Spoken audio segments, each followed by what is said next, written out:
All right, all right, all right. What's up, folks? Man, let's get into today's live stream show. Man, happy Veterans Day to all the veterans out there, such as my goddamn self. Man, I know I don't act like no veteran, because I don't act programmed, don't act as if I've been brainwashed in the military, behave how y'all expect military people or how y'all assume military people are based on movies and these little clown TV shows of soldiers and all that other stuff. But it ain't the case. Maybe it's the case for people who live in mountainous region, rural regions and stuff like that. Maybe they get brainwashed into their conduct, behavior, and other people who don't know how to think for themselves. They get roped up into a particular behavior, a scripted behavior, what they think military people act like. And I don't. I don't behave like that at all. But also, I had found a photo, man, of my old lieutenant. Man, I was talking about. I told this story before, where I used to drive for the one lieutenant. This one I was getting in a lot of trouble, and they end up removing me from being the driver. This is the way I end up not having to go to the field. I didn't have to do a lot of shit. This is back when this dude, to looking at the picture on the far right. So as you look at the rank on these dudes was lieutenants back when I was in there. This dude Barta, this dude I forget this dude. I recognize other faces, but the officer with the golden gold hat, what's it called? Them Stetsons with the kind of brownish Stetson over there.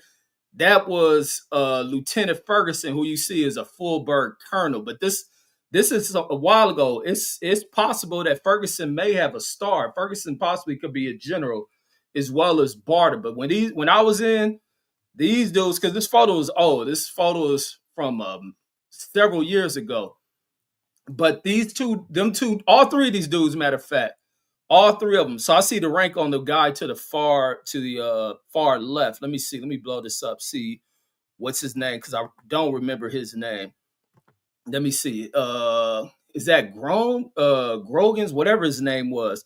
But he was a lieutenant as well. They were all first lieutenant. What's his name? Uh, I can't even see his name, but they were, like I said, they were all lieutenants. This dude in the middle was our colonel, our battalion, the battalion commander, back when I was in there. And these dudes are all lieutenants. But I used to drive for Ferguson, who was the guy furthest to the right. And that's back when I was always getting in trouble, man. They removed me from being his driver after I went off on one of them sergeants. I told the sergeant I'd knock his motherfucking ass out, man. They got to talking shit. He got to talking shit on me walking across the field. Man, I told I'll knock your motherfucking ass out. You better watch it up. Man, come on, man. I didn't play none of that shit. Didn't play none of that old tuck your tail shit that is common amongst people. Man, dang, how do I got my damn live stream messed up? Let me take it off of this vertical crap. I see it's in that vertical thing. I don't like that kind of live streaming thing. Uh, but I see they offer that option. I don't like it like that. I need to take that crap off. But wait, hold on. How do I fix this junk? Man, that crap is garbage, homie. How do I take this shit off? It is what it is. Forget it. But yeah, but so back to this one, man. But yeah, I was the driver for this dude was lieutenant. These dudes just constantly moving up in rank. So at presently, this dude is possible that this dude, all three of them could have one star. The one to the furthest to the left is a lieutenant colonel. So he's one rank below them. Even though he's a lieutenant colonel, they're full bird colonels. They're one step below becoming one star generals and then moving up through those ranks. The other guy in the shirt, pretty sure he's retired. I think he was my last battalion commander when I was getting out. But this fool will always look out for me, Ferguson. Ferguson used to always also have talks with me. It's like, want to know why my behavior was how it was. Like, why do I approach people the way I approach them? And I had to tell Ferguson, man, like, man, you don't understand that shit. You're a white guy. You have certain things that you're never addressed with when it comes to things inside of American society. There's things you will never ever face, man, and it's just simple as that. I don't jump in here creating the issues. I don't create these issues here inside of this company. Like I don't do none of that. It's these fools within the company who are on that BS, and I just address them as the situations approach me. It's as simple as that. Just really letting them know, like, man, I don't be looking for none of this shit. Like, y'all see what the hell's going on. You see what white soldiers do, and nobody addresses it. Nobody says nothing. So anytime I'm saying something to anybody, I'm like, I ain't even that type of person. I ain't a person that comes at people sideways. I don't do anything like that, man. I come in here to do my job, try to learn, try to be good at it, and it's simple as that. But when we come into work, and it's always these double standards within this military. You have the white standard of what they can get with, and the black standard. It's always revolves around disciplinary actions that aren't levied the same way. It's not a balance distribution of military justice or the disciplinary thing that you go through. It was like I was always on it. Talking about, man, the white soldiers can do some of the craziest goddamn shit and still would not be given Article 15s as easy as everybody. Well, I was the one in that unit who was on Article 15s a lot, but a lot of people was facing disciplinary actions. But my thing was I didn't put up with none of that shit. And I think that's why even Ferguson had me where I was his driver at one point, so I didn't have to be out in the field. When we used to go to the field for a little short time, I was the driver. I got to go back to my barracks. I didn't have to sleep in the field. And it was just that one incident. Every time I was getting into these incidents, and they'll pull me off of these little special assignments I was getting.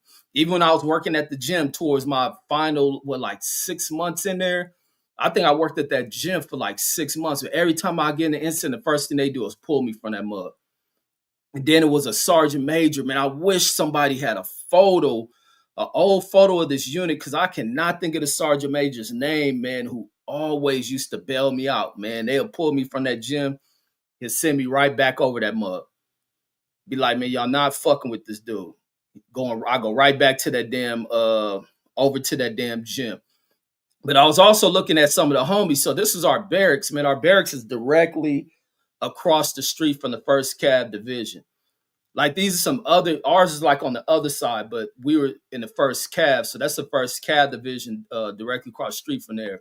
But as you see in this time period, and you can see with how we dress, you see the Jordans. Hold on, I don't know the number of the Jordans like my family, my relatives who be on here.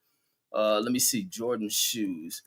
I go with the number of the Jordan shoe brand that we got on our feet, and that kind of gives you a detailed year. This has to be like 2001 or something like that. This is definitely 2001, I believe. Let me check the Jordan brands. That's the way I can tell by the Jordan shoe numbers. I don't know the shoe numbers like everybody else does. Hold on, where's this shit at? Then where's the Jordan shoes? How do I lay out all the Jordan shoes? Give me 1 second, folks. Let me find these Jordan shoe brands because I see them on our feet. The ones that used to come in the suitcase, those is $200 Jordans right there. I think I was getting every pair that was coming out. That's back when I used to buy Jordans, buy all type of shoes back then. Was a fool with just wanting to buy all type of shoes and shit. Spending $200 on them damn shoes. Hold on, where are these Jordans at? I think here it is. Those are Jordan 17. So let me pull this diagram of these shoes. And what year was that? 2002. So this is the year 2002 when we're in this photo. So this is like my last. Oh, wait, you know what? I can probably tell I think I got an afro. So I know I'm not in the unit. So I'm growing my hair kind of in a fro.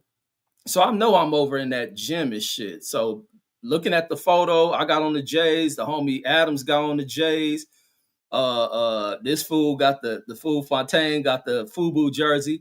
That fool Fontaine matter of fact, this is who it is. When I tell the story about when I go over there to the homie is sergeant. So Fontaine the sergeant, I go over there to his unit where he pulling CQ over the weekend. And I walk in there, he and is slapping the fuck out that private, that soldier that he got. Bow! Bow! Just bitch slapping this dude. And I walk in, what the fuck?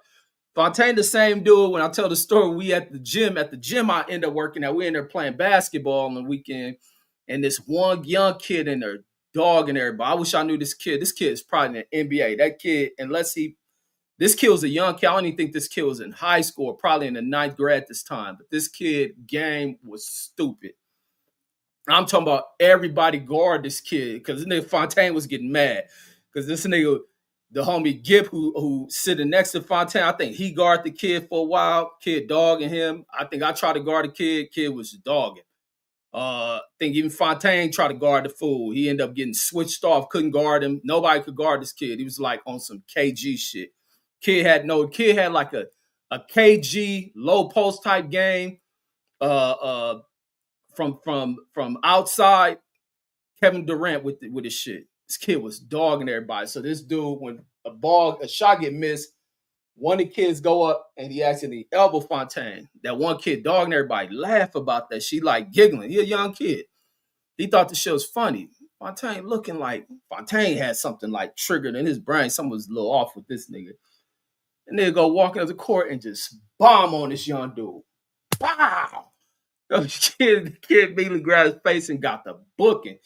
He got to run across the goddamn gym. We like, fool, what the fuck is you doing? We like, nigga, you got to go, homie, because he had just got promoted. He just became a sergeant. But that fool ultimately ended up getting kicked out, I think, for beating up a lieutenant. He beat up a lieutenant at like a little unit gathering and shit.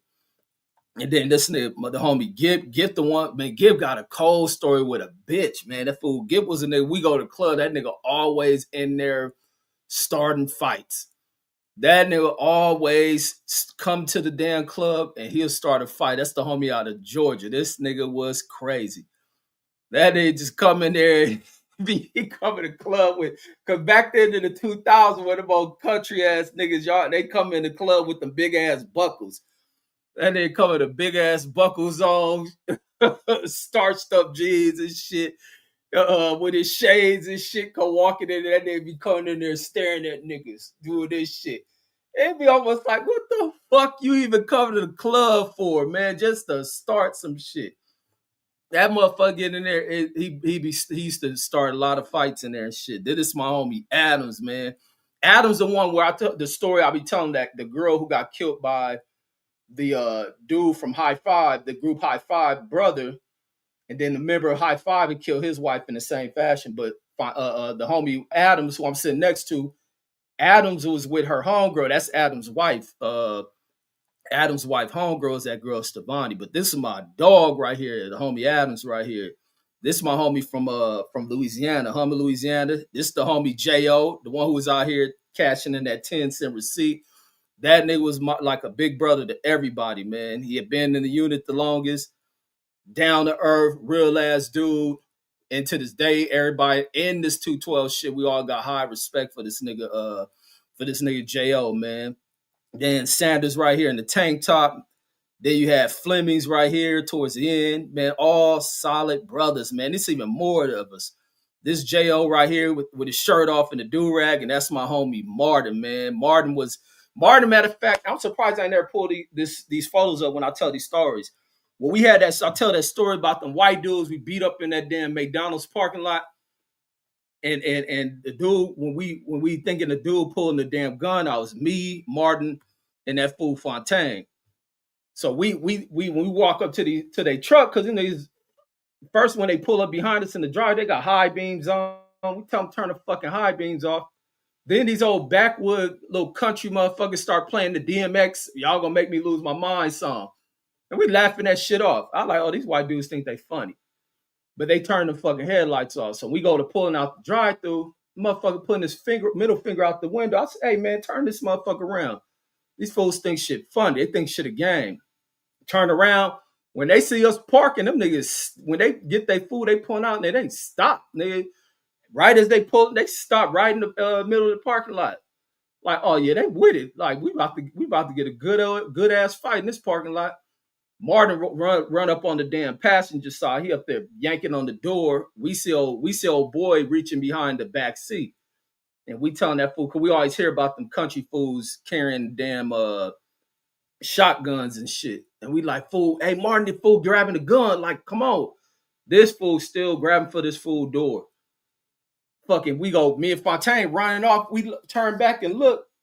Like, man, this nigga still at the door. Oh boy, open that door. He come out, he got a pole and shit. And so him and Martin struggling for that pole and shit. And so we run back over there and we see he ain't got the gun. That nigga Martin still over there rustling when they touch for that pole. The driver go come getting out the car like he want to jump on Martin. I fire on that punk ass dude. Man, that shit was easy work. Punch that white dude in his eye. Pow! Pow! Pow! He up there. He starts screaming this shit. Fuck this shit up. Painted him. Put a nice little Picasso painting on his motherfucking face. Dogged him. He out. And then so him and Martin, so Martin get the little pole from him. They in there going at it. Boom, boom, good rumble. Doom, doom, doom, doom. They going out towards the street. Nah, dope fiend that bitch. Boo! And his homie like, no, look. I said, shut up, bitch. Cause he up there curled. He on the ground like a hoe. He laid on the ground like, shut up, bitch. Before I fucking kick you in your mouth. And then him and Martin let him get the Pharaoh. Martin dust that little punk off. And then we get up in the car like, fuck y'all. Niggas wanted to shake hands like, nigga, fuck you, bitch. Like, fucking get in the car, roll off, nigga, feeling happy in the mother. Cause I didn't like them type of people at all. Like, I'm a LA motherfucker, but I don't live by none of that blood and crip shit. Cause I'm a black motherfucker before anything. I respect that shit.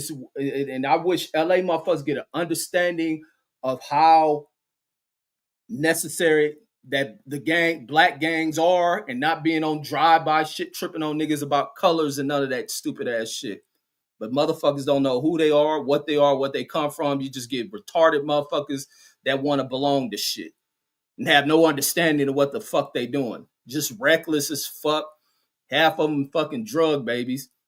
But that's that. But like I said, I've never had to where being an LA motherfucker where I'm tripping on motherfuckers. You live over here, you claim this. Like, fuck all that. But with little racist ass backwood motherfuckers, oh my God. That's what most of my trouble in the military was. Over that shit. And the fools thought they was gonna fuck me up. But Martin ended up getting killed, man. Martin was, man, it was all type of shit, man. This fool was facing a court martial, end up losing all his rank, beating that shit, moving up to becoming, I think Martin became like an E6 or E7 or something. Then he ended up getting caught up in some shit over some shit that I ain't gonna put that shit out. He ended up getting caught up over some dealing shit. Think he got put out over that. I think he lost that case, or he got like a other than honorable, whatever it was. But he get busted for some pills and shit. But even in Iraq, he was doing this thing with always hustling and shit. He was the one I tell a story where the fool almost faced a court martial. Where I don't go to the court martial court case, because I was at this point in the military. I was like, fuck it. When I feel like going to work, I didn't go. I go to formation in the morning and then go back to my room. If I didn't feel like going to work, I leave that motor pool, be up in the room. If I want to watch TV, I'll be in there watching TV, walking around. I was doing all type of shit of just being like, I'm going to do what the fuck I want. And was getting away with that shit. That's because they had me over in that headquarters unit, and not with on a tank for a period of time. When they took me out of Alpha Company, they ended up moving me to headquarters and shit. And I used to be like, man, fuck these fools. I do my PT in the morning and then I leave. Nigga, I'll be gone, nigga, I'll be gone for hours. And sometimes I'll be gone for the whole day and may come back for the final formation, for the end of the day formation. I'll pop up an hour before that motherfucking reveille, whatever that damn shit called.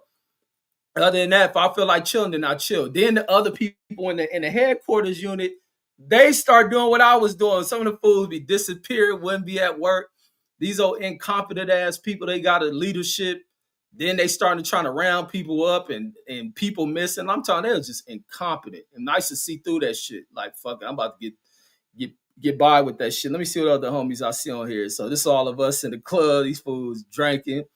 That's me in the back. Man, these are some solid motherfucking dudes right here. These are some solid ass dudes, man. Like I say, man, we was a very tight motherfucking unit. And then the homie right here in the middle, man, this fool end up getting one of them stop losses. So this is around the time in damn, well, I can't remember this fool's name. Damn, what's his fool name? But he out of Georgia. I think that fool was out of Atlanta and shit. This when they start. This is after September 11 when they that Afghanistan shit kicked off. They hadn't did that stop loss shit. They had put stop loss on people who were military intelligence who had a background in being able to speak whatever the language in Iraq is, that Arabic or whatever it is. The one because I worked at the gym with this one girl who was getting medically discharged. They end up canceling out her medical discharge and put her on stop loss where all that shit is null and void. As long as they need you, you remain in service and shit. Because she's linguistic, specializing in whatever that language they speak in Iraq. So they were doing military intelligent people who spoke the language and shit, and then special forces, Green Berets, Rangers, all of them motherfuckers end up on stop loss. So whatever their discharge dates was, that shit was null and void. They hadn't did it to us. We tankers and shit. So they hadn't got us tankers yet. So then that shit start coming later. Like after I was already out, tankers start being on stop loss. I think that's when they finally start going into Iraq, I believe. They gave a homie, damn, where's Smitty is? I wish Smitty was in here. Damn, I cannot remember the homie name right here. And so they end up giving us stop loss and shit. And this dude had like a few months left. No, maybe was he a few months or maybe in his final month? And then they end up hitting that fool with stop loss. He ended up going over to Iraq. But lucky, he ended up making it back too. He made it back safely from that mug. But yeah, gave the homie stop loss. This is the homie Miles. This back when I used to be making the CDs and shit. The homie Miles was a dude who's supposed to go. I think Miles had a tryout in the NFL and shit. He ended up being on some this is me right here, and then that's Miles the hat. Then nigga Miles from Virginia.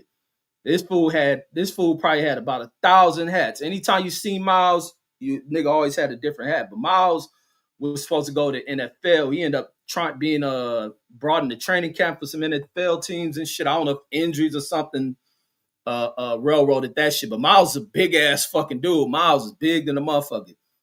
And it was a one time the unit had a fight, man. Miles was just like, man, he was hitting motherfuckers and knocking them the fuck out. But yeah, man, these are some solid fucking dudes right here. Real solid dudes, my brothers. And then this was me when they tried to, this is the one photo, this is my little brother, and then my homie Chajil with the do-rag.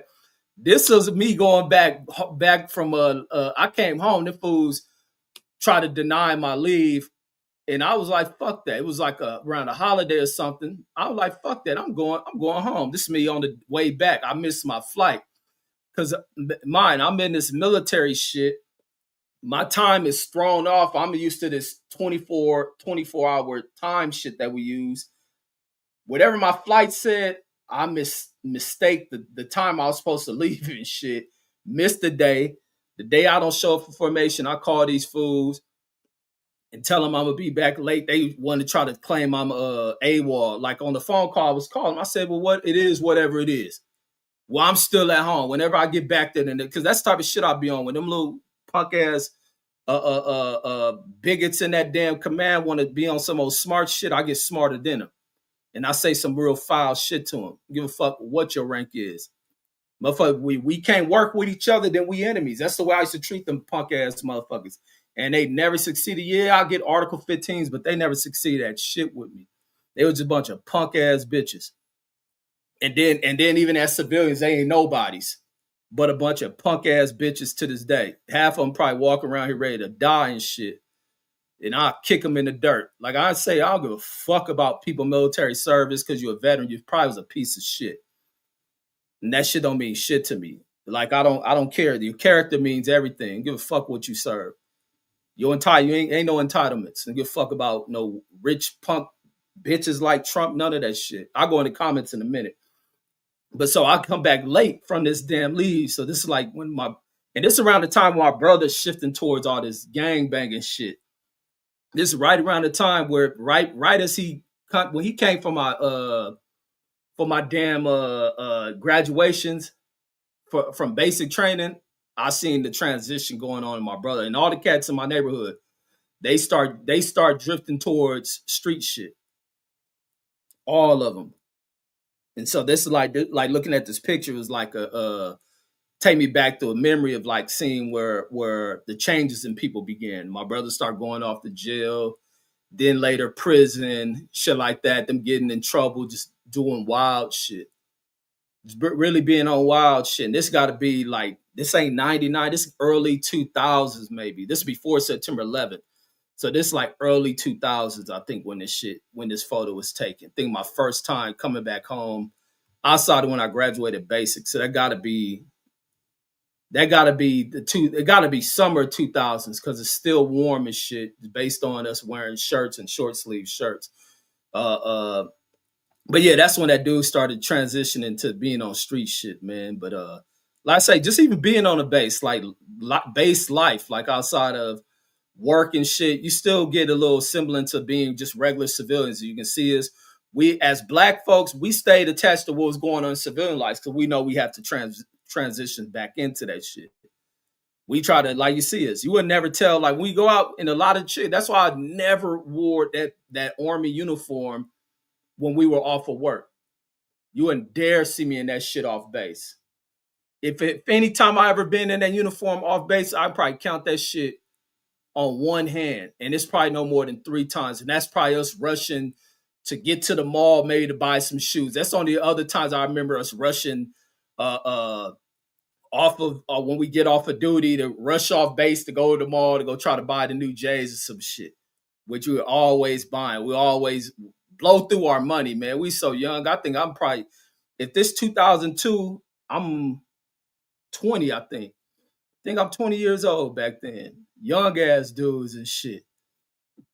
All of us old. Some of us hair done fell out. Some people hair gray and shit. Everybody got kids. We old now, man. That shit crazy looking back on there, how time fly and shit. How time fly. And then to look at these fools probably generals and shit. Moving through and never understanding with the way in which people like myself conducted ourselves, and cats like this were just dumbfounded by this shit. But these are white dudes of privilege who have no understanding. But deep down inside, they knew. That Sergeant Major knew. This is why that fool kept looking out for me when I get in trouble. Go off on one of them motherfuckers. And them people in my unit knew it. Now I'll beat your motherfucking ass in here. They would take a court martial, all that shit. I don't play that racial shit. Let me say what's up to y'all, man. That's what my found memories of that military shit. Hey, I was looking at that shit earlier before I went live, probably a few hours ago. Mark Summington. I forgot who brought that shit up about that damn China building that bridge and all that shit. I didn't know if it was that bridge. So you saying it's that bridge, but yeah, I did see the collapse. They said something about a landslide, and it caused that new bridge that just so since they said it was a bridge that just opened. I'm assuming it's part of that bridge they was showing in China. That motherfucker fell down already. Who knows? Trump probably done had that motherfucking earth shook over there and dropped the bridge. It says, did you see that bridge in China collapses? I remember hearing people on this channel praise China for building the bridge so fast. Facts. And then Mir always right says, salute, General, laughing my fucking ass off. Yeah, shit, General, nothing, man. If I imagine me going through the officer corps and that, man, they got to clean the military up. That's just simply what it is, man. Because the military can be a great experience, man. But when you're dealing with bullshit and bullshit people inside of a unit, it can make that experience a little bit. It can make that experience different. Some people put up with a lot of that bullshit. Maybe they just didn't want to return home. Maybe things back home were effed up, and some people. What was the word I'm looking for? Some people just, I don't know. They channeled their anger away from responding to these people in a way that probably would have brought some kind of action or whatever it was, that they just, wouldn't respond to it, try to ignore it. Some of them, I think, were afraid to address certain people just based on how they were brought up and not addressing, white folks and shit. And I don't know, just to make their 20-year careers or whatnot, I couldn't do that shit. I couldn't do that shit. And then Aaron Parker in the building, salute. Sylvester in the building. And then DD Tech Health says, are you in the army? Nah, man, the title says honorably discharged 23 years ago. Hell nah. And then shit, you think they'll let me grow this shit in the army? Maybe in the new army, maybe you can grow goatees and all that shit. And then Mark Summers says, white man's always holding you down. Man, who said that? They ain't hold me down. What white man afraid to get punched is what my story would be like. Not no held down by no white man. White man afraid of getting his motherfucking jaw checked, chin checked. Simple as that. You don't hear me saying about no hold down, but it got me in disciplinary situations with the unit. But hold me down, no. But I think a lot of my actions open the eyes to a lot of bullshit going on in that unit and units all across the military. And my experience is just based inside of not just a whole unit, because there's other situations across I'm in a battalion. I'm in one company of a battalion inside of a platoon in this company. This is a widespread thing, and I'm pretty sure other people got the experience. A white dude like you, Mark Summers, it'd have been a dual standard in what you would have been dealt with. Your ass could have been a drunk, you could have been a homo, you could have been all type of shit, and they would have put that shit up under the rug to cover up for your fruitcake ass. You've been a drug addict, a wife abuser, a criminal. They would have hid that shit. So you would never dealt with or experiencing this shit that I dealt with at all. You being a white soldier, you may not like that shit because you want to think that you guys have to get it the hard way and have to work hard. Nah, it's just that way, homie. I'm just sorry you never heard it like that, because I'm a person who speaks the goddamn truth. I don't like sugarcoating shit. I don't like that PC bullshit. And then Sylvester says, would you ever go back to serve your country? Says, would you ever go back? Man, hell no, I'm too old. But if for younger people, I would advise them to join that shit. You just make sure you address when you're dealing with punk ass bigots. But I would say I wouldn't tell people to address shit the way that I did. No, I would say address the shit the way I did, but probably more strategic in the way you handle that shit. But going in, I think there's things I could have did much better if I went back in there. There's things I could have did much better. But there's things that like first and foremost, that a lot of those older little punk ass white sergeants could have went about in their way of dealing with shit. Maybe they should have had their moments with God and all that fake Christianity shit they be on and all this other shit. I think more of them needing to have, kind of a talk with themselves in the mirror if they had a second chance at doing shit. And then the sandwich says what was your MOS? Oh, 19 kilo tanker, man. Oh, y'all just got in here. Y'all ain't see the tank? Look at the wheels. Yeah, look at the wheels. And that's why I saw this thing when I was in there, they was trying to kill me, because that's that tank with the mining shit. So my tank got the little thing at the front slope where we'll hook mine equipment. I never in Fort Hood never had to put that mining shit on. When we're in the Mojave Desert at Fort Irwin, I ended up having a tank with the with those blades. I had in the two tanks I had, in one tank we had the tank with the rollers in it. It was always parked in front of our little station. We parked our tank, but we never went in the field with it. I never went in the field with that mine equipment on Fort Hood. But we got to Mojave, we ended up having that shit put on there. Even when I left Alpha Company, and then got put into Bravo Company, I ended up on the tank with mining bullshit. But then it makes sense. When I was in basic training, I used to get pulled from at the end of our training or in the middle of our training. I'll get pulled from that shit to go do mine training. I'll go get training on how to set up mines, claymores, and all that shit. Teaching on how to deactivate fucking mines and shit. And it never occurred to me. And then even because I was so young and just into whatever the fuck, not paying attention to shit, that it should occur to me like this is why I end up drawing these tanks with mining bullshit on it, because it went into that training we're doing. Then even doing combat life saving training bullshit. But that shit just went in and out and never really soaked that shit in. But I was like, damn, I used to be like sometimes tripping, like, damn, these fools gonna send me to war to try to kill me. I'm in a tank meant to detonate mines and pull shit up out the ground.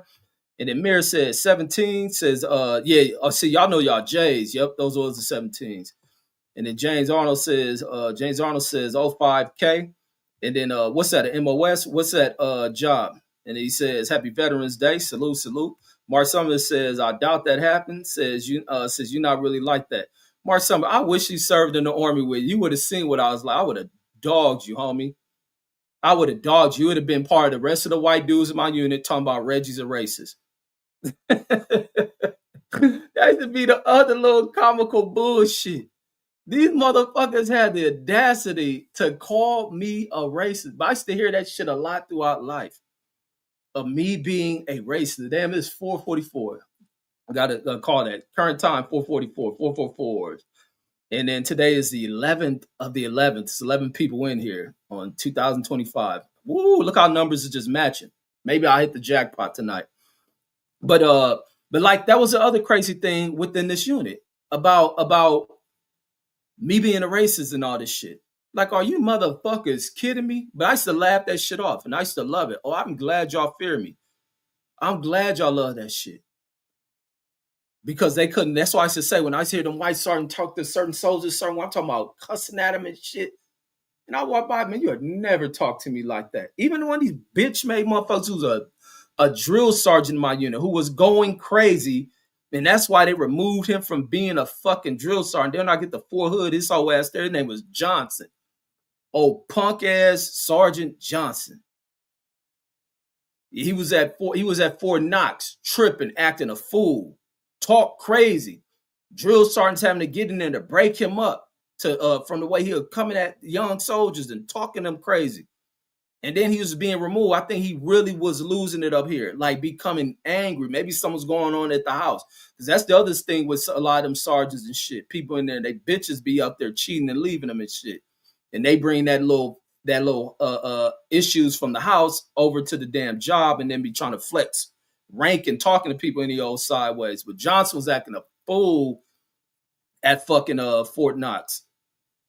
And then he was gone in the midst of our fucking training class and shit through my basic training. I get the four hood, his whole ass there. And then I hear him talking the same crazy way. He wouldn't talk to white kids who be fucking up like that. I hear him talking to certain black people. Mainly this black dude. What's that fool name? There was a black fool from out of Jersey. Then what's that fool? What's his name? McDaniels? Daniels? Matter of fact, he was a fool because this is the time I thought I was gonna fail a weed test because I had smoked weed one time. And we end up having a weed. We end up having a fucking piss test. This is the time I tell that story when I took that niacin shit. We having a fucking piss test today, and then I'm going to go appeal an arc. No. I was getting the Article 15 the same fucking day. And so I gotta go speak to the battalion fucking commander after taking this shit because they make me go just out of nowhere. I think, was I working at the gym? I forget. They made me take a piss test out of nowhere. I get the niacin from the one homie because there was people who was smoking and them fucking talk about this niacin shit. I took that shit and fucking this shit set me on fucking fire. Matter of fact, it's in the midst of the winter. I know what was it? No, it had to be during whatever it was cool in that damn office. It was cool in that office. I'm in this bitch drenching. My eyes in this mug, bloodshot fucking red. I'm in this motherfucker shaking. And I best believe these people thinking like, yeah, he's scared now. I'm in that nice and shit was fucking me up. Oh my God. That was the worst experience of that shit. Oh my God. For y'all who ever, I don't know ever taken that shit before. That shit was messing me up. And I'm in here trying to defend myself from defend myself from an Article 15 when that shit kick in and burning me up. I'm talking about I'm in this mug drenched, like leaking. The sweat just pouring off of me, hitting the ground. They probably thinking like, oh yeah, he's scared. Look at him. Not knowing, man, I'm up here trying to, for one, make sure I beat that fucking urinalysis test. So then I'm working. Matter of fact, I am working at the gym because when I get pulled from the gym, I'm working in the damn they got me doing the phones at the damn unit. So fucking that dude from Jersey, McDaniel's in there, he answered the phone. And matter of fact, Daniel's about to get out. That's why he was there. He wasn't going to the field and shit. Daniel's in there close to getting out the fucking military. When they call the people who give the drug test shit, they need to speak to the first sergeant. He answers the shit. And that fool going to first sergeant office, he come back laughing because he heard when I spoke with the homie from Chicago Waters, and I'm up there tripping because I hear the clock that shit, that little ticking of his clock. I'm like man, something moving, something making noise. What the fuck is that? I'm doing that shit, and so he heard that shit. So he laughing like, man, fool, you didn't fail the test. You didn't fail the test, like, man, because that's the only way they calling. I'm like, man, yeah, right. Like, I don't know what you talking about. And then I'm at this time because I'm having to do PT in the morning now for the little time I was out the gym. And when I'm seeing like the white dudes look like they whispering to each other and then they looking over it, and I'm up there banging on these fools. Like, punk, what the fuck you looking at? Because now I'm tripping like, fuck, I didn't fail this damn test. That's why they call. That shouldn't up being that motherfucker McDaniels. I don't even think that's his last name. I think that's his name, or his name was Daniels. That's his name. His name Daniels. That shouldn't have been that fool that failed. You know they kicked that motherfucker out the army. They dishonorably discharged his fucking ass. He had like a month or something left. And I heard his life had been fucked up since that shit. Kicked him out. They wasn't doing that shit, the motherfuckers. They would deduct their rank and shit. So the white kids would be felling on cocaine, ecstasy, and shit. But I was like, damn. But I didn't feel nothing when for what they're thinking. I felt that shit trying to laugh. Drifting Soul says video evidence. Video evidence of what? And OD says blessings, General Ridge. And if, Mark Sumner says you would never make it in says in other countries military. Why wouldn't I? I'll be a citizen of that country, right? So I'm pretty sure I would have made it in that shit. You act like America like they military is something different. Cause like I say, y'all have these assumptions of what military is based on the shit y'all see on TV. And if they want to make some little cornball punk ass chump want to make American soldiers seem like they weak and this and that, like a fat hoe ass pussy named Trump, and the little buster ass National Guard reservist TV clown Heck said, want to act like they toughen up the military and they've been bitches all they fucking life, but can pander around and prod around stages like they tough fucking Green Beret Rambo ass motherfuckers, and y'all believe in that shit. The fuck out of here, yo, couch watching pussies. And then what is that? Carl? I just call you Carl. Says you still talk to him? To my folks from my unit? Yeah. And he says, yes, I remember the military days, man. Man, it was some of the greatest cats I done met, man, in that unit. 212 Cab. That's where the homie Tex come from. Tex was in 212 Cab with me as well. And the Mark Summers says you have too much prejudice and bias. Me? That's the common thing I hear from white folks like you, Mark Summers, where you try to reverse that shit. Reg ain't got an ounce of prejudice or racism in him. But what I do have is the ability to address racist, bigot, biased pieces of shit. So that shit, like I always say to motherfucker, that shit don't work over here. I'm far from racist. And it's just funny when you call people out, they want to call you racist. And then Sammy says, yo, NLE or YB. What are you talking about that NL Chopper? Man, I was seeing that fool. Man, that fool is a fruitcake, man. I think he been one of them old young rap dudes that done smoked some kind of dope and he probably done did some homo shit. That fool weird as fuck. And I don't listen to none of them dudes. I'm in my 40s, man. I will hear their music. I know who they are because I follow shit. But something wrong with that NL Chopper dude. And then Fanbow says Happy Veterans Day. Says to the tree. Says salute to all the black soldiers for fighting for your says for our country. Absolutely, always salute to the black soldiers. That is no doubt about that shit. And then X in the building says wham wham, says salute. And then Fanball says he was shaking he's shaking bricks. Says he's shaking bricks. Says you thought you was about to get kicked out the military. Or you meant shitting bricks. Did I? No, I was just gonna bang because I was like, damn, they finally got me. Because I had that, because this thing, like with me in that unit, is I had that incident where I spit on that fucking captain. And they thought they was gonna give me for fucking they thought they were gonna give me, and we was going through a court martial. That's when I went to go talk to Jack for the first time, and all these fucking Article 15s these motherfuckers give me. The unit was in the field and shit. And so I end up going to see a JAG attorney. I don't even know how to use it. They fucking present the Article 15. I sign that shit, do my 45 days restriction, 45 days extra duty. They reduced my pay. Man, I kept getting my fucking pay reduced. I stepped losing my fucking pay and shit. I think I had maybe one time they demoted me. But I think I probably had like 3 or 4 Article 15s before I spit on that fucking captain. My barely in the fucking unit. No, this might have been my second Article 15.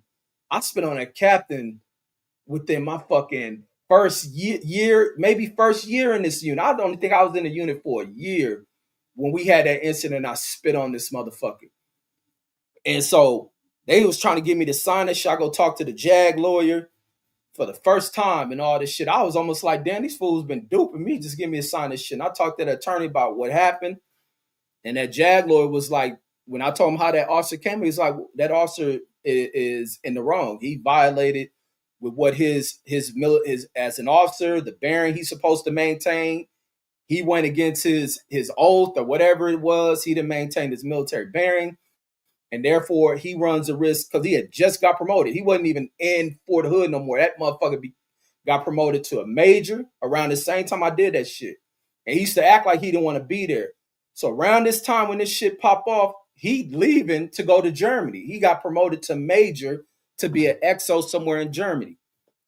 So when the lawyer was like, yeah, the officer is the one at fault. He's at blame. I was like, exactly. Because this shit would have never happened if he never would have walked up there running up on me talking shit like that. I've never thought to spit on him or even thought to even punch this motherfucker. And so we move forward with the Article 15. It's like, well, you run the chance of being kicked out, being placed in fucking whatever fucking jail the military got and blah, blah, and then you've been kicked out. But he runs a chance of losing his commission. He runs a chance of being put out and being shamed and embarrassed as an officer. And I was like, fuck him. Oh, well, fuck that. I'm gonna go for it. Cause I'm in the right. I ain't wrong for that shit. Man, so when they send that letter, the JAG attorney type up that shit, whoop, whoop, my shit got checked on court martial. I ain't doing that Article 15 shit. We go walking back because we marched over there too. So it's a bunch of other people getting Article 15s and shit and other little trouble they in who going to go see a JAG attorney. We marched back over to the little sergeant who part of this detail. He look at our paperwork. He look at my shit. He see court martial on that motherfucker. He read the little note document in that motherfucker. And I started smiling at his ass because they already know I'm here for it. Everybody it's in front of the whole fucking, it was in front of the damn near all the first cav when I spit on that captain. So he know what the fuck I was over there for. They already looking at me like I was crazy and shit. And I'm just smiling at that motherfucker. Then we disperse, go to our fucking, finish our duties for the day, which is in the motor pool.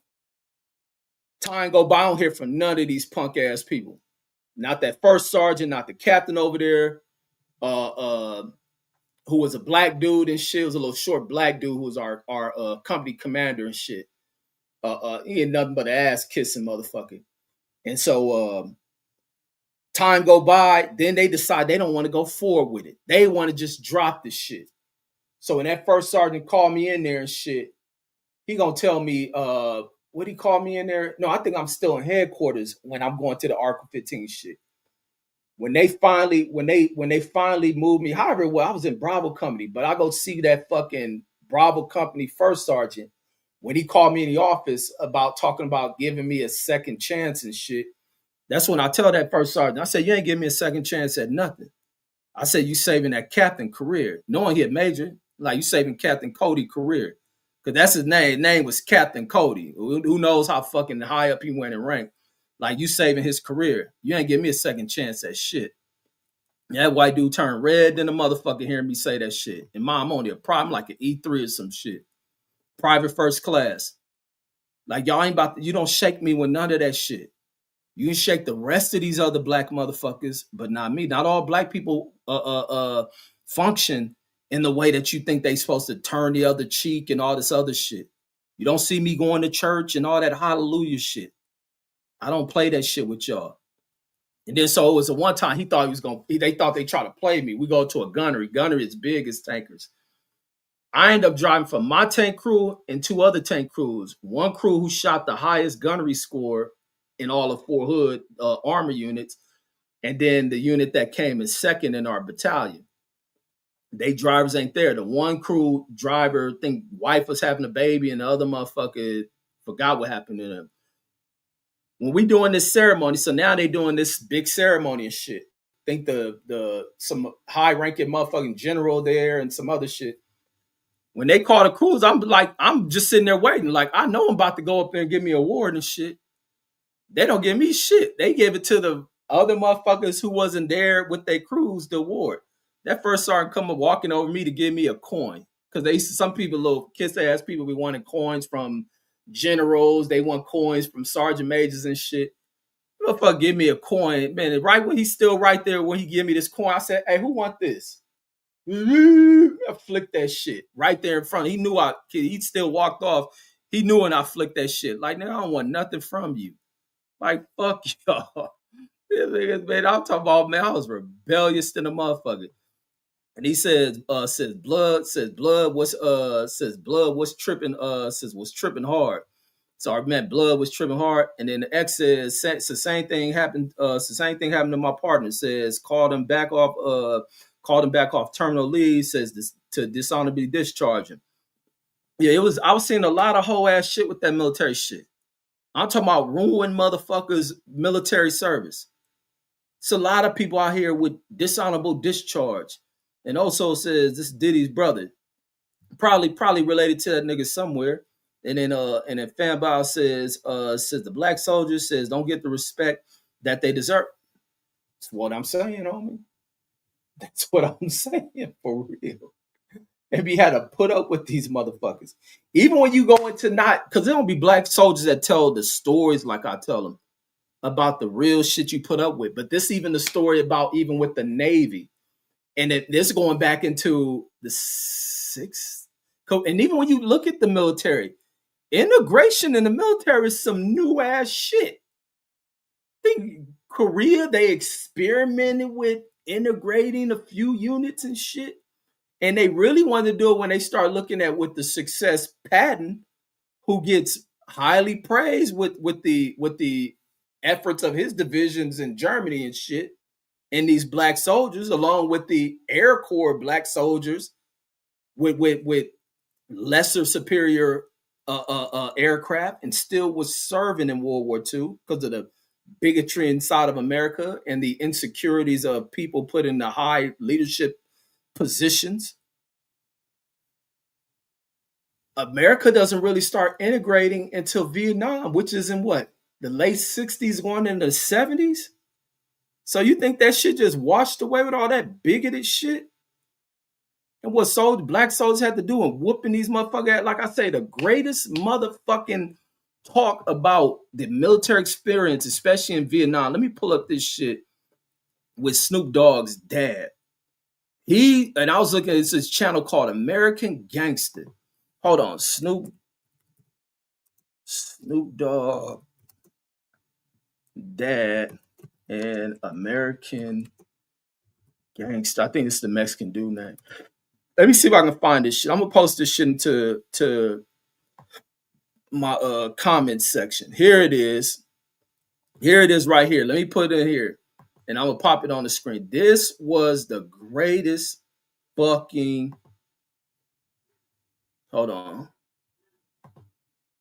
The greatest details of the Vietnam War. Snoop Dogg's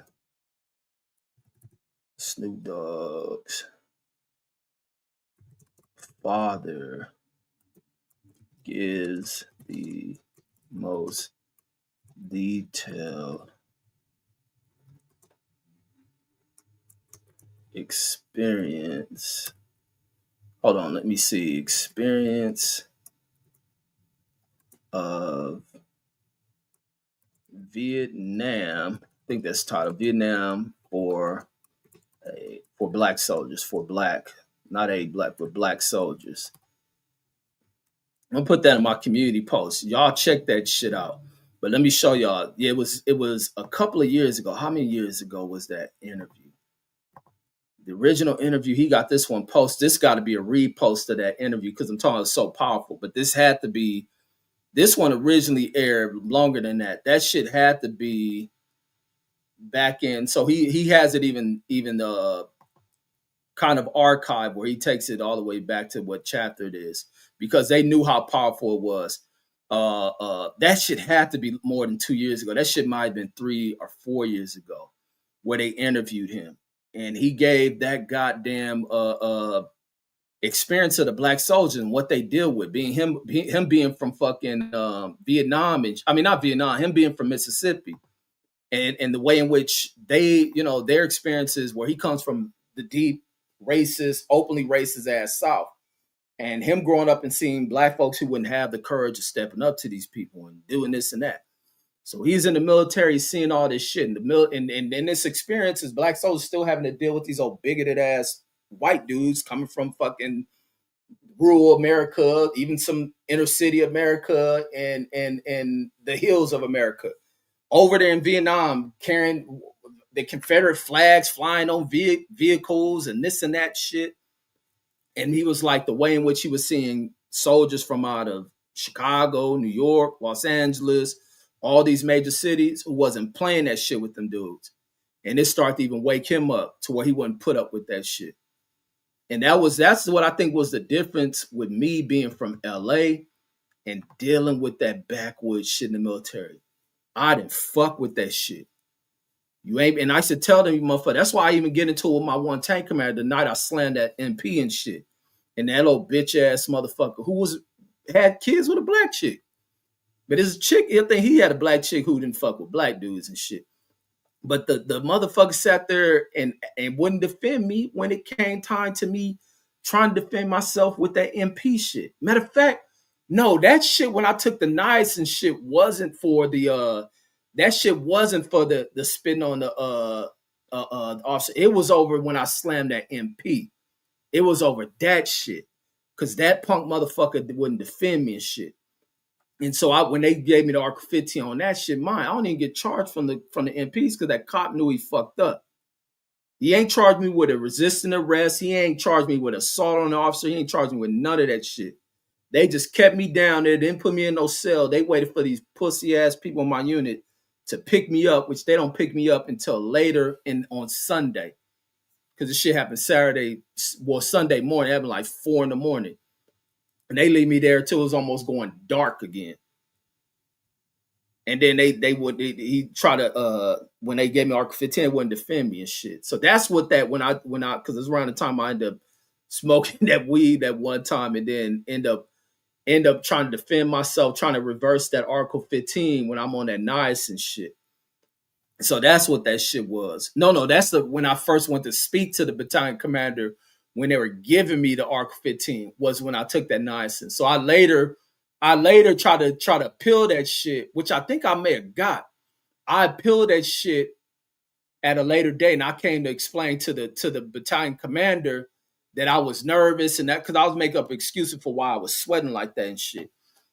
And then but yeah, the black soldiers go through a lot of shit. But going back to that shit, so I was bringing up about Snoop Dogg's dad speaking about the experience of the black soldier in Vietnam. all this punk shit. And then he give a detail about Snoop's history and all shit. But a great fucking interview on American Cholo, who was having issues because he was saying some ill shit about black folks creating this little conflict amongst blacks and Latino or essays out there in Los Angeles and shit.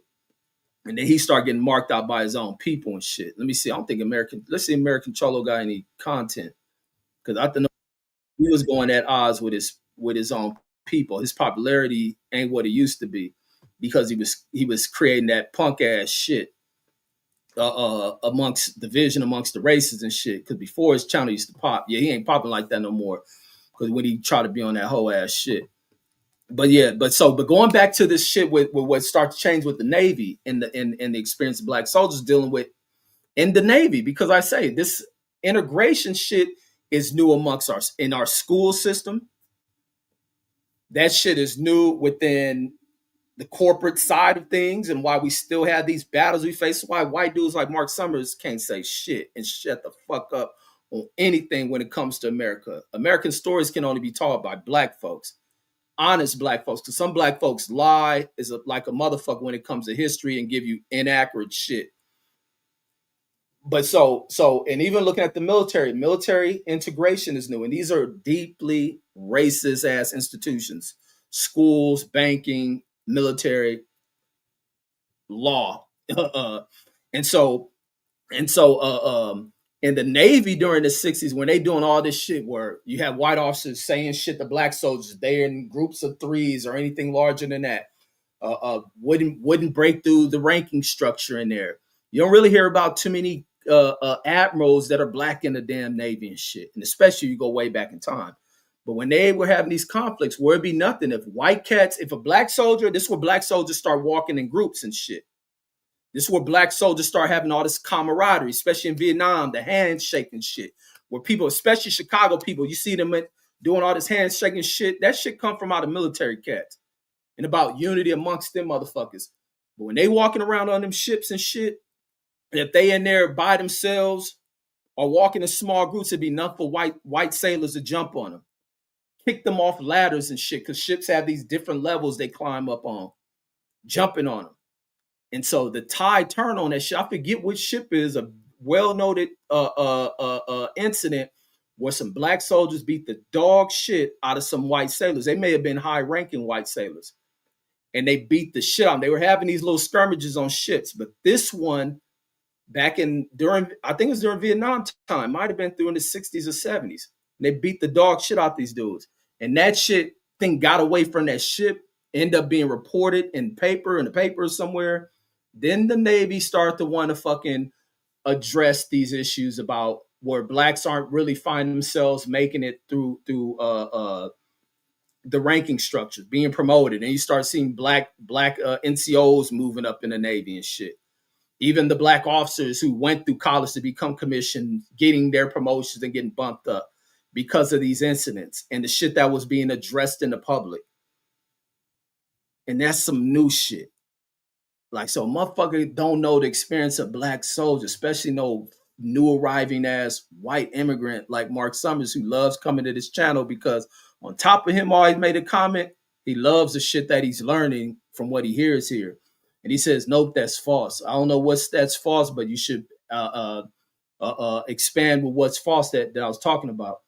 Steph in the building says, what up? Says, be well. Says, happy Veterans Day. And then also says, so you were a bad soldier at the end. Nah, motherfucker was a great soldier that got out honorably. That got out with rank. So no, a motherfucker was a absolutely good soldier in the midst of dealing with these punk ass hoes. And this is the other thing of what they used to always play, this Reggie racist, he don't like white folks and this and that stupid ass shit. When it be nothing for these old white dudes to be saying all type of ill racist ass shit to all type of other people in that unit. And it'll be just business as usual with shit. And everybody else be acting scared from the Latino motherfuckers. There'd be a lot of Puerto Ricans in there. And they'll try to talk Spanish just during the Bush years. Before September 11, you hear them white cats telling motherfuckers, oh, this is America talk English. Man, shut your white ass up. And I'll say some shit like that. Do your mama speak English? Do your granny speak English? Or she speak that German shit. When your little new arriving ass get up over here. Now I used to tell them Spanish talking motherfuckers, they stand up for yourself. Then I start seeing Puerto Rican dudes start assimilating shit. Hang with these they're like, y'all some pussies, homie. Straight up pussies. Then we had a dude from Algeria, because everybody from in the military, just from the United States, are citizens of it. Algerian dude talking about white cats and they're calling him a sand nigger and shit like that. Who told you that shit? Then they be knowing, because my response on how I'm going to address motherfuckers, and on top, you going to come over there too, and you going to learn to stand up for yourself, and then they cower out. I be like, damn, these people are pussies. Straight up pussies. And so that drill, now my drill something about my tank commander, when he seen me slam that cop, the reason why he wouldn't defend me and shit was one day we was in, because I used to tell these fools, I don't kiss white people ass. Don't talk because when we had we had who was that? Our gunner or some shit was gonna wire in the fucking music, because this back when they were playing Nickelback, Three Doors Down, some other little rock group that was out around the time, Limp Bizkit, and them was big. Some motherfuckers used to listen to the Clown Posse, whatever that shit was. And I used to be like, man, hey, listen, I got my own music. Y'all play that shit, just talk loud in the calm shit, and then we roll out. So, but I don't listen to that music y'all listen to. I got my own music. We had conversations and shit. Don't talk to me about no blonde haired chick, no brunette haired chick. I'm not a hairstylist. I'll talk about chocolate complected chick, caramel complected. My chicks come in variety. She got ass, she's slim, she thick. Look, I look like talking about a bitch with blonde hair. What else is to her? Oh, that's why y'all like these Melania Trump and flat body Bondi looking bitches and Marjorie Taylor Greene, no real feminine features to them. You ain't player enough. I don't want to hear your conversations on women. Don't talk to me about your TV shows. I got my own TV shows. So it was nothing. No, I don't want to assimilate to that shit. Y'all shit is goof. It's goofball shit. Keep this shit over there. Don't talk to me about your movies and this and that and this and that. You don't know. That's your segment of America. You can't have one person define what the fuck America is. Get the fuck out of here. Been here too long. Be assimilating this shit. So I tell them, I got my own movies. I watch this. Oh, let's talk about Martin. Oh, you don't watch that. Okay. I won't push it on you. Let's talk about In Living Color. Oh, you don't watch that. Don't worry, I won't push that shit on you. So don't push that shit on me. I'm gonna be listening to the new Corrupt album. I'm probably listening to that Genuine that came out. Drew Hill got albums. I'm gonna listen to that shit. I don't want to hear y'all shit. Y'all play that shit. I don't listen to heavy metal. So the motherfuckers should be on that shit. I used to tell them, I don't kiss white people ass. And then the one thing that was a draw, because the sergeant was having a conversation, because that's why he wanted to talk race. Our tank went down when we was at Fort the NTC at Fort Irwin, and our so we get pulled from the little simulated battle that's going on. We end up in the damn maintenance pool for like a couple of days. It was in that maintenance shit out of the damn main area box for like 2 or 3 days. It's like me and him and shit. And so he was asking about, we was walking to a Burger King on the base and shit. And he was asking, for those who've been to NTC and shit, that Burger King that's on that base. And he was asking some shit about why black people don't serve more, show patriotism towards their country. Why don't more black people serve in the military, this and that? This is their home. And I said, why? I said, if anything, more whites need to serve in this country, because this is a country that adds so many protections for y'all.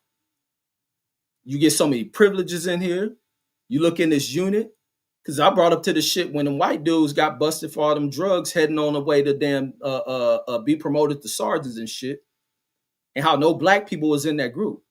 And like shit all widespread throughout this shit. So, and then you look at the history of it, white folks have never faced a nation that has come at them. So if black people have an option on whether they serve or not, that should be their choice, because this nation ain't done nothing for them. And we've been the most patriotic to this motherfucker. So I'm like, what is that fool? That name was Seth Stetson. No, what's his name? Sexton. I think that was my tank commander name. And then they Sergeant Sexton.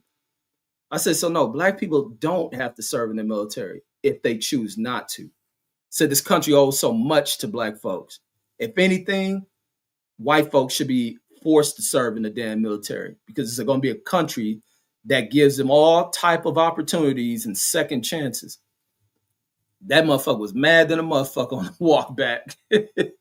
I don't even think we really talked after that shit. It was kind of cool because he thought I was just a little knucklehead dude who, you know, he was like, I take him under my wing. He heard me say that shit. And he was always hearing that shit about me being racist, not knowing it's true. Then he was a dude who had mixed race kids because, like I said, his wife was black. But he stopped being on, things changed, even on that tank shit changed. And then the night when I'm slammed that motherfucking MP and the CQ dude, because I told that story a bunch of times, he going to tell him MPs out there fucking with our soldiers. He come out. That time I'm talking, I'm going to stand over this damn MP after I slammed him. And when I see him coming out, that's when I was like, all right, I give up. I lay down. And that little punk ass officer who I just finished slamming, he going to try to fucking grab my arm up and try to act all tough and shit. That commander, when they come get me later, the fucking later in that damn day, he tried to, I don't know what he said. He said some old hoe ass shit. He wouldn't defend me on that shit. And I was like, when I look at him, I'm like, I know what that shit is. He going off of that shit that I said to his punk ass in NTC. And then when they made this shit, so they have been plotting against me and shit. When they moved me in when they finally moved me over to Bravo Barracks, I was in a unit, but still living in my original company's barracks and shit with my the homie J.O. And they moved me in with a white dude who was a bigger white dude, but I would have dogged him. That size shit didn't mean shit to me, especially a motherfucker who can't fight and not really that athletically gifted, would have dogged him. And then so when they moved me in there, so my name around this damn company I'm in is that I don't like white folks. I'm racist. They probably playing me like I'm a thug because when I tell people I'm from South Central. I don't say I'm from Los Angeles and y'all think Hollywood. I'm from South Central. Now I don't know thug shit, but pride in what South Central is. I don't take pride in the negative shit they report of South Central. I take pride in what black people came there and established. I honor the older generations of blacks that came to South Central and established themselves, not the ignorant shit that young crack baby motherfuckers have done with what they think represents being a blood or crip or representing black gangs. So when they moved me in with this dude, in mind, they talking about how I don't like white folks. So the first time when we in there, he quiet. That nigga don't say nothing. He even afraid to say what's up to me and shit. Quiet. It was a one day when his friends didn't know I was living there because they all be all giddy and this and that and jolly with each other and shit. And so I hear them fools outside the door. They knock on the door and I hear them talking through the door and shit because they got these cheap ass doors for our barracks. I open the door, man, them niggas immediately turn white, nigga, like they saw goddamn the whatever color they had in their skin, that shit flushed the fuck out. And they turned pale as fuck. And all that little shit I was hearing before I opened the door just stopped. And they, I'm like, what's up? Because now I'm fucking with because I already know what they think of me. Like, what's up? Is Astapool here? I said, yeah. Slam the door in the nigga's face. And the fucking, no, I don't slam. I think I closed the door. I pushed the door, but it got that little shit, you know, the doors closed all slow. The door closed. I said, hey, your friends out there. And he's, oh, okay, thank you, Owens. And then that fool leave off. So that was the thing. Them niggas stopped coming up there to even come see if he go into the chow hall with them or wherever they go hang out. In mine, we didn't really talk like that. I go hang with the homies or hang with a broad I got or fucking be on my side and they be on his side. He'll walk in, just walk over to his little side. Our barracks is like an open little split. They got these little cabinets, a little TV stand cabinets or a computer desk shit. And that's all that separates your side. It's just an open ass room. One bathroom, all that shit. You share a bathroom, one sink, a little kitchenette, like the sink and all that other shit, in the refrigerator, but no stove. But it's almost like almost being in a studio apartment, but you just use something to separate it. And so when he started having a chick he was fucking with, even when she'll come over there, they be quiet. They be like, it'd be almost seem like they're afraid to even say hi to me and shit. And so fucking when I start seeing like multiple times, but when he bring her over there, I leave because I'll be on player shit. You got a broad, man. Have your time with your broad, make her comfortable, get your smash on. I'll leave. And so she'll come through multiple times. Mine never used to speak to her. Her name immediately go to the side. She didn't even look over there and say nothing. I guess he must have told they got me in with this old militant black nigga and all this other shit. So she was afraid and probably like they moved me in because they think he's going to attack me because I'm white, and they want me to be able to defend myself against him, and then we're going to kick him out.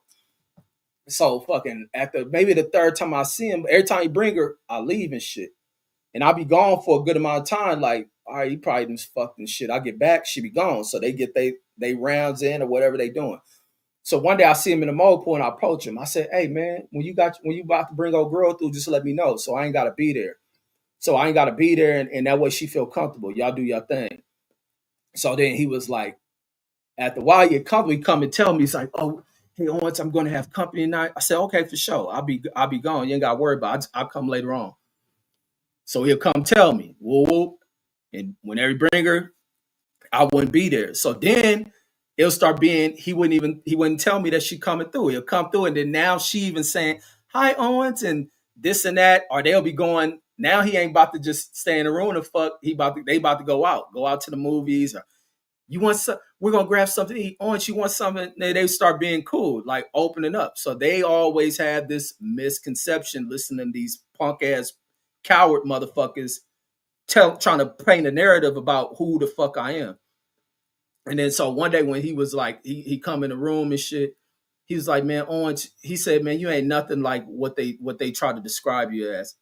He's like, man, you're cooler than all these dudes. And he was like, I'm gonna tell you what they had planned, why they moved us in. That's when he told me that because they didn't want to move me into a room with one of the white cats my size or smaller as shit, because they thought I was racist and I would attack a white roommate.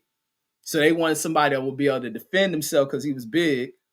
And then they were going to try to use that to, if you attack me, then that'll be their reasoning to try to put you out. I said, man, I looked at that shit. I said, I already kind of had a notion that's the fuck they was on. They're always trying to find some shit to kick me out for it. But they weren't smart enough, because it's always right with your boy, homie. And then Marsummer says Spanish language says comes from Europe, says just like the German language.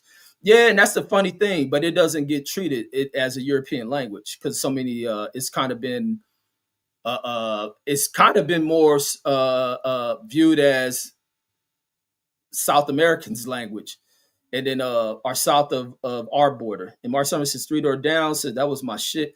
But you know, it's funny with Three Doors Down and all that shit. I got out the military, and this back when I had like LimeWire and shit. One day I downloaded some of their shit. I was like, because that's the thing, I do be like some of the military experiences. I'll be looking back on that shit. Dreams about that shit, being on base and that shit, being in the field and on tanks. But I'll go back and play some of that Three Doors Down shit, that Nickelback shit. And that shit used to kind of, today, like on some nostalgic shit, or even back then in the early 2000s when I'll go back and listen to that shit, just go through some memory lane shit. I was like, damn, that's some cool white music. Like, it was some cool white music back then. But like I say, I got my own music, shows, movies, this and that, to where I don't listen to a lot of white music like that. But I was like, that shit was cool. Said Limp Bizkit. Yeah, Limp Bizkit was major back then. Says Martin was my shit. Says you were in the military. Says we're rednecks. No, not even redneck. A lot of white kids never watch a lot of black. Some white kids do. Their parents probably won't let them. They used to have to probably sneak and watch this shit. Because a lot of white kids do be wanting to see what black people are watching and what makes us so hip. Says watching Martin yesterday. Says Tashina Arnold. This fool trying to act like he down. He trying to say her government name. And he says, you presented yourself as a thug to stop men. Never that. Anybody know me? I never presented myself as no thug. Don't act like no gangster. Because that shit how people act ain't gangster. They ain't no fucking true gangster. If motherfuckers truly gangster, you wouldn't have the fucking crime rates that people have. People think it's gangsters to have murder, to be murder capitals. Ain't nothing gangster about that shit. Don't no true gangsters do no reckless ass shit. Killing motherfuckers over nothing. Ain't nothing gangster about that shit. So people have misdefined because of people's ignorance and shit and their stupidity on what a gangster is.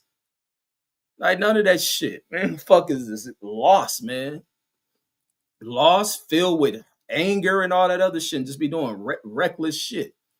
These motherfuckers ain't no gangsters. And then Mark Summers says every young black man says every young black man did back then. Says defense, never a defense mechanism, because I wasn't just going in there swinging on motherfuckers and none of that type of shit. So never a defense mechanism. Nigga was in control and always right. That's all it was. Why they couldn't kick me out. And then Mark Summers said, and then Roller says, "Yup, I used to always outsmart these motherfuckers. That was dumb to me."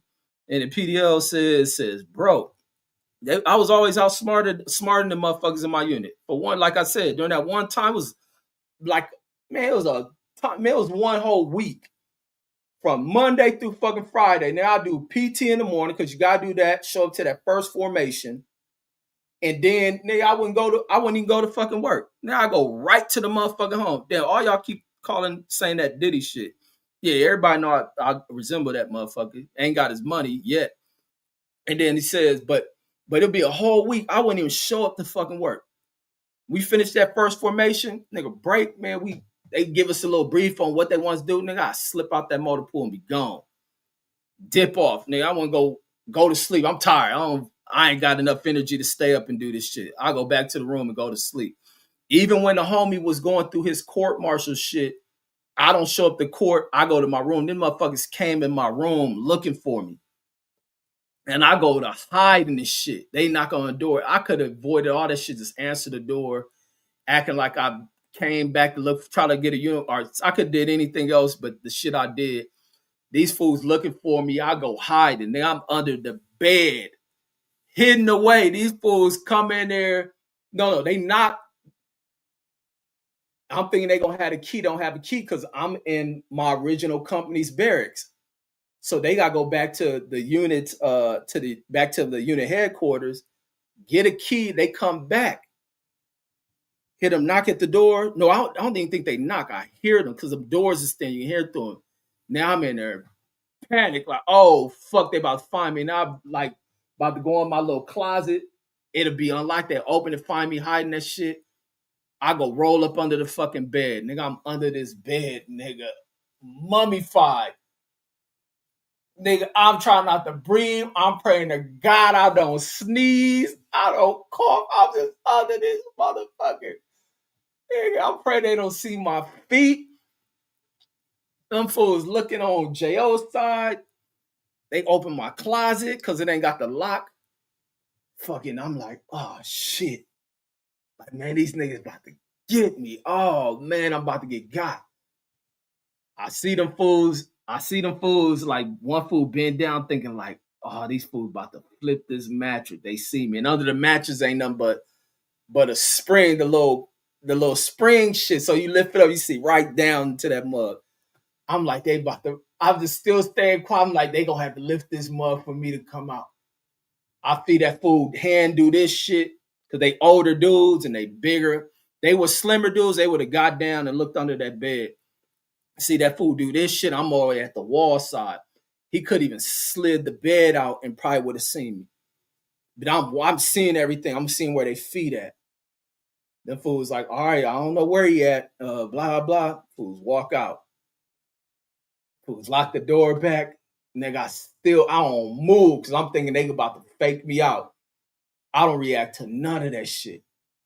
I stay under there. Then J.O. and them coming back from Martin little court thing because they shut it down. That's why they was looking for me because I was supposed to defend Martin. It fucked up that court proceeding. I thought they would have moved on. Because I never been in no shit like that. Man, they called the unit. They looking for me. Woo woo. So later, like probably however long it was, I hear the door unlock again. I'm like, oh fuck, these niggas coming back. They definitely saw me. I'm like, they probably back with a bunch of people about to flip this bed over. J.O., that fool Martin, who going through the court martial shit. Woody, was Smitty there? I don't know if the homie Smitty was there and somebody else. They'll go on J.O.'s side, they come back. And them fools over there like, I don't move. I let them just go over on J.O.'s side. They in there talking and they woo woo. And I'm looking like, because I stay there because I'm like, that's them sergeants ain't about to be sitting in that hallway area where it's a wall and I can't see and then pop out, see if I come out. So I'd stay under there for like I stay under there for like a cool 2 or 3 minutes while they sitting over there talking. And when I know it's just still, I'm like, what's up, fool? I come popping out that bed. The fool's like, fool, what the fuck wrong with you, man? Like, man, you supposed to be down at the, like, that's why they got out, man. They ended the whole course shit. I was like, what? Yeah, yeah. Then I slip off back to, they tell me what's going on. I slip back off. Boom. Go down that motor pool. Go to motor pool, walk around so people can see me. Then I shoot over to the company and then fake them out. Give them a old bullshit story about whoop whoop. And then they just let it go. They move past that shit. I don't have to go testify in his thing. Did that fool beat that shit? I think that fool beat it. It was over like some stolen shit. That he man, that's a whole story. I got in that shit. So I beat that shit, man. I'm talking, man, I stayed in some shit in that fucking army, bro. I stayed in some shit, but never no shit like the other motherfuckers they protected. Like they said, like we had a medic dude who had brought his own gun and shit. And see, that shit never made Fort Hood news and shit. When this fool out in the field and bring a personal gun, a loaded fucking gun to the field. And that motherfucker went off because we was leaving the field early because we end up leaving the train. We're supposed to be in the field for like 3 weeks or a month or some shit.